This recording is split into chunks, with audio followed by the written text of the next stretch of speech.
Previously, Jesus entered Jericho and called a chief tax collector named Zacchaeus down from a sycamore tree. The crowd muttered that Jesus had gone to be the guest of a sinner. But Zacchaeus stood and declared he would give half his possessions to the poor and repay 4 times anyone he had cheated. Jesus announced that salvation had come to that house, for the Son of Man came to seek and to save the lost. Then Jesus told the parable of the minas, warning that the king would return and hold his servants accountable. Now a message arrives about a friend who is dying, and Jesus will perform a miracle that changes everything. A man named Lazarus is sick. He lives in Bethany, a small village about 2 miles from Jerusalem, on the eastern slope of the Mount of Olives. His sisters are Mary and Martha, the same women Jesus visited earlier in his journey. The sisters send word to Jesus. "Lord, the one you love is sick." The message is simple but urgent. They do not ask Jesus to come. They do not beg for a miracle. They simply inform him, trusting that their love for each other is reason enough. When Jesus receives the message, he says something strange. This sickness will not end in death. No, it is for God's glory, so that God's Son may be glorified through it. John tells us that Jesus loved Martha and her sister and Lazarus. The statement is important because of what happens next. When he heard that Lazarus was sick, he stayed where he was 2 more days. He does not rush to Bethany. He does not depart immediately. He waits.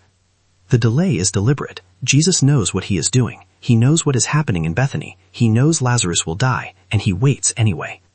After 2 days, he says to his disciples, "Let us go back to Judea." The disciples object. "Rabbi, a short while ago the Jews there tried to stone you, and yet you are going back?" Jerusalem is dangerous. The religious authorities have already tried to kill Jesus. Going back to Judea means walking into the hands of his enemies. Jesus answers with a riddle about light and darkness, about walking while the day lasts. Then he says plainly, "Our friend Lazarus has fallen asleep, but I am going there to wake him up." The disciples misunderstand. They think he means natural sleep. "Lord, if he sleeps, he will get better." Jesus has been speaking about death. He tells them plainly, "Lazarus is dead, and for your sake I am glad I was not there, so that you may believe. But let us go to him." The statement is jarring. Jesus is glad? Lazarus has died, and Jesus is glad he was not there to prevent it? The gladness is not about the death. It is about what the disciples will witness. What is coming will require more faith than any miracle they have seen before. Thomas speaks up. "Let us also go, that we may die with him." The words are not optimistic. Thomas expects the worst, but he is willing to face it alongside Jesus. They leave for Bethany. When Jesus arrives, he finds that Lazarus has already been in the tomb for 4 days. The detail matters. Jewish belief held that the soul lingered near the body for 3 days after death, hoping to return. By the 4th day, decomposition had begun. Hope was gone. Death was final. Many Jews have come from Jerusalem to comfort Mary and Martha. The house is filled with mourners. When Martha hears that Jesus is coming, she goes out to meet him. Mary stays behind. Martha's first words are both grief and faith. "Lord, if you had been here, my brother would not have died, but I know that even now God will give you whatever you ask." She believes Jesus could have prevented this. She still believes God listens to him. She is not sure what she is asking for, but she is reaching towards something. Jesus responds, "Your brother will rise again." Martha answers with theological correctness, "I know he will rise again in the resurrection at the last day." She believes in a future resurrection. Most Jews did, but that belief does not comfort her now. Lazarus is dead. The last day is far away. Jesus says something that changes everything.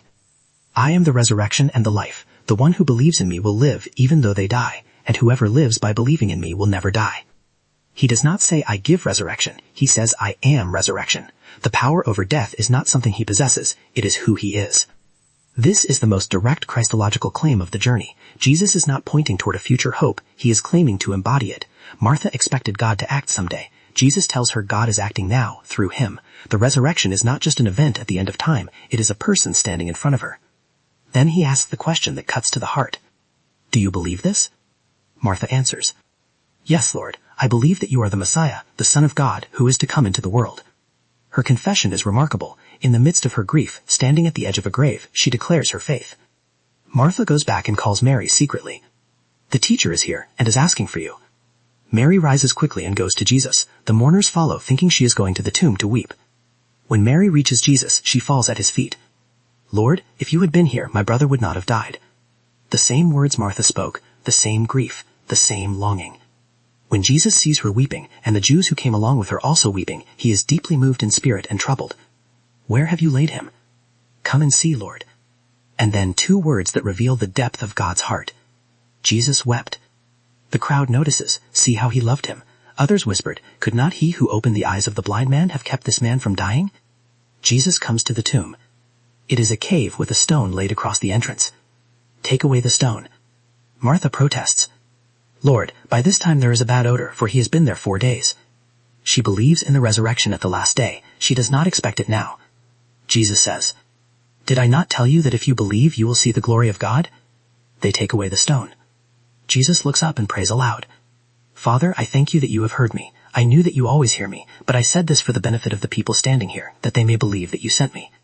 Then he calls out in a loud voice, Lazarus, come out. The silence that follows is the silence before creation, the moment before light pierced darkness, the pause between death and life. And then movement. The dead man came out, his hands and feet wrapped with strips of linen and a cloth around his face. Lazarus emerges from the tomb, still bound in burial wrappings, walking. Take off the grave clothes and let him go. Lazarus is alive. The news spreads like fire. Many who witness it believe, but others go to the Pharisees and report what Jesus has done. The chief priests and Pharisees call a meeting of the Sanhedrin. What are we accomplishing? Here is this man performing many signs. If we let him go on like this, everyone will believe in him, and then the Romans will come and take away both our temple and our nation. Caiaphas, the high priest, speaks. You do not realize that it is better for you that one man die for the people than that the whole nation perish. John tells us Caiaphas did not say this on his own. He prophesied without knowing it. Jesus would indeed die for the nation, and not only for the nation, but for the scattered children of God around the world. From that day on, they plot to kill him. This miracle is the catalyst that makes the crucifixion inevitable. The raising of Lazarus forces the religious leader's hand.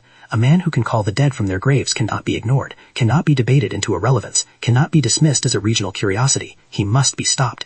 The very act that proved Jesus' authority over death becomes the reason for his own execution. Lazarus lives. Jesus will die. But death will not have the final word. Thank you for listening to this episode on the raising of Lazarus. If this story was meaningful, please consider subscribing, liking, and sharing it with others. In the next video, Jesus will enter Jerusalem on a donkey as crowds wave palm branches and shout Hosanna, not knowing that the same city will soon call for his crucifixion.